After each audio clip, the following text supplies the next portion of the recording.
pattern even at that level. That's exactly right.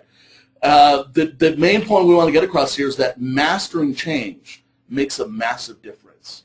It's not just like, oh, well, we kind of failed and we're used to failing at change, and so we'll just move on from here.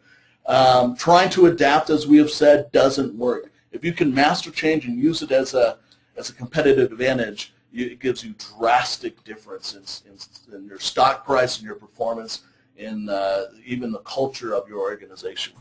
So let's see that that pattern and what happens over time.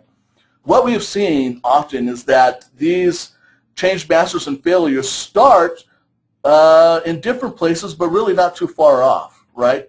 But there is a little bit of a difference there. What do you see as the difference between the change masters and failures? The change masters, at least in this study, all started off in a little bit, you know, if you had to bet on one horse coming out of the gates, you probably would have betted on the change failures. They actually had more money to begin with.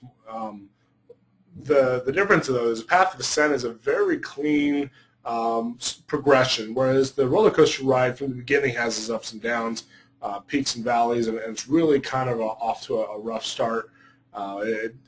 It's not showing you any consistency. That's right. Now remember, what's interesting here is that these are patterns of perception. The stock price is a matter of perception, right?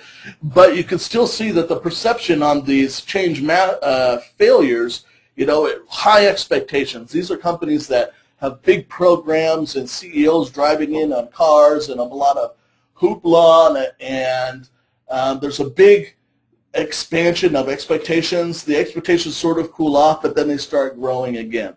At the other level, these companies on the change masters line, you know, they're doing well, but it's just, as you said, a steady progression.